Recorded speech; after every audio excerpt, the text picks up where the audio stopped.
The medications we use at One Fish, Two Fish are your typical medications. Some of them are homeopathic, such as Aquarium Salt.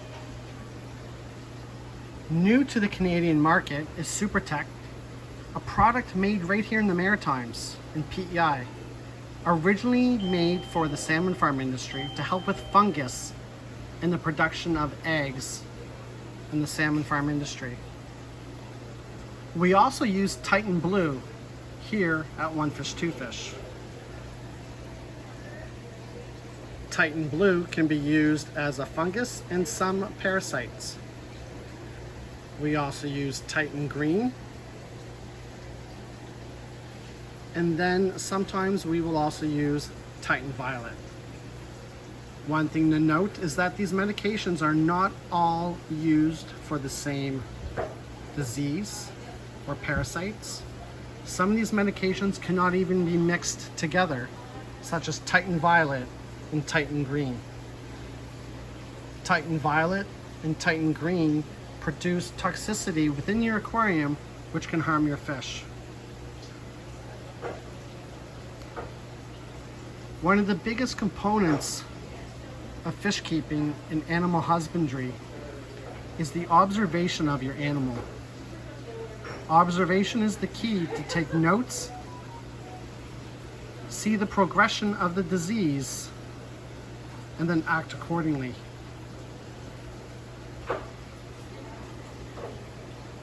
At One Fish, Two Fish, we are fortunate enough to have a co-worker who has a marine biology degree and who is very passionate about fish wellness, quarantine, and is very keen on diseases. We are also in constant contact with our wholesalers to communicate with them what we notice in the shops and if they noticed it in their aquariums as well. Having a medicine cabinet of preventative measures will help you with the health of your fish.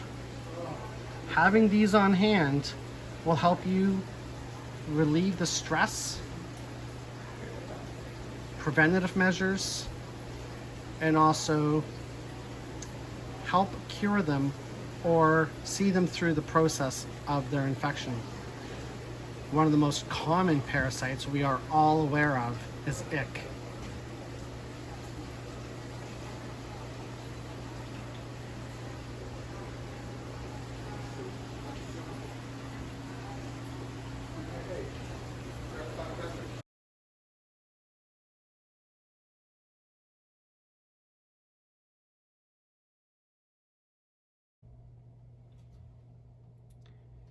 Hey, One Fish, Two Fish fans. We are home. It's a Sunday night. Normally I do water changes, but tonight I am going back a little bit in history to give a little update on my fish. So, December 20th was the first day that I actually started making notes. The tragedy happened on December 18th. See that little diagram? So one of my angelfish, who had been approximately about 8-9 months old, got lost. My partner was taking a look at the tank and noticed he was gone. The angelfish that was missing, we call him Betta because he was second in the pecking order. 11 hours I was at work, no sign of Betta. I come home, I was all about to give up and call the time of death. And then I spotted Betta stuck between the FX6 filter intake and the glass.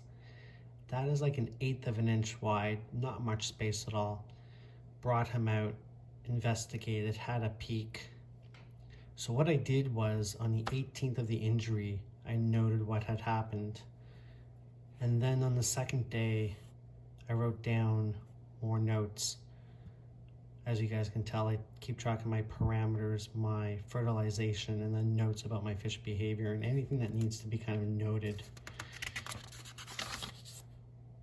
The 20th are all the symptoms that occurred with a injured Betta.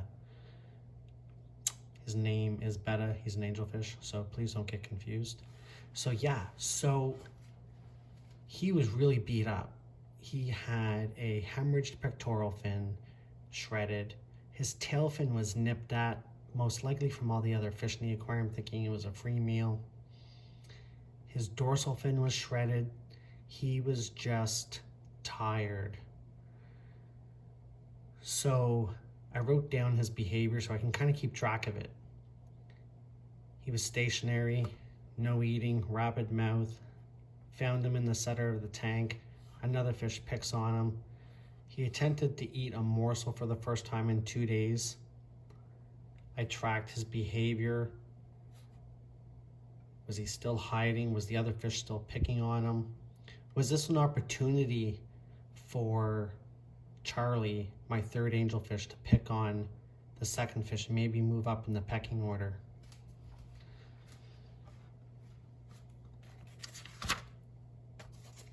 Two days before Christmas, 5 days later, he's interested in feeding again. He wasn't eating for days. He was a very healthy weight, so he could probably maintain a few days of not eating until he could get his strength back. And then more notes about the fish. So I'm going to show you a before and after photo of what my fish looked like. It is pretty awful looking in terms of his fins, but at the end of the day, these fish are meant to regenerate like us, constantly healing and growing. So I knew he could be saved. Proper diet, medication, reduce the lighting, reduce the flow, things that I had control of. As a fish keeper, you have to know all the tools available to you to bring a injured fish or even sick fish back to health. So enough of the show and tell.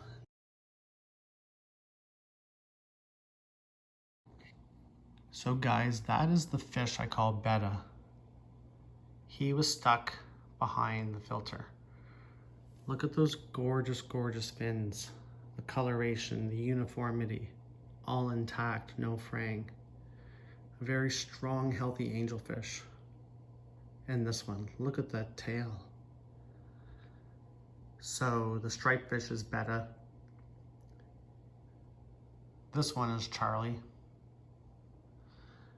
But he's the star of the show today. So he has now since moved up the pecking order, stressed out and picked on the alpha male, probably because he proved that he survived a tragedy. He deserves the female being Charlie, his girlfriend.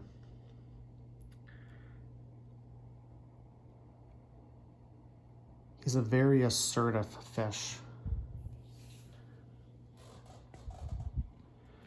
Since the injury, which happened 2.5 months ago, you'd never know it. And I really attribute that to reducing the light, reducing the flow, medicating him with StressGuard by Seachem, and offering food a few times a day to see when he was ready to eat. Of course, a injured fish will hide, build up their strength, heal, and then they come back stronger. And this fish definitely did come back stronger. Look at those gorgeous colors.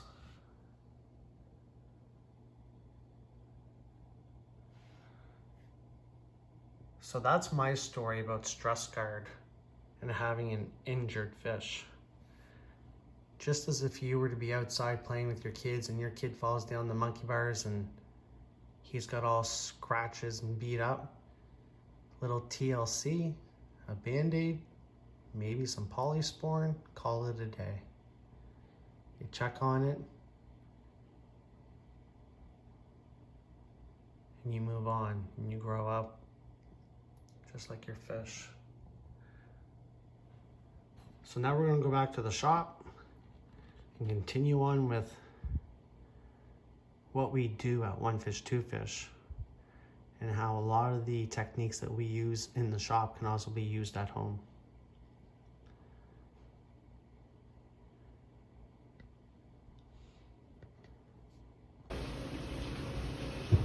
StressGuard is the premium slime coat protection product. StressGuard will reduce stress and ammonia toxicity whenever handling or transporting fish. StressGuard binds to exposed proteins and wounds to promote healing of injured fish and to reduce the likelihood of primary and secondary infections.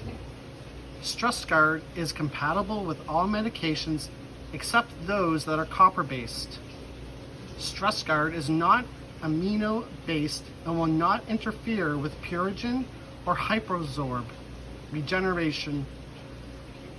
StressGuard does not coat resins or clog filtration like competing slime coat type products.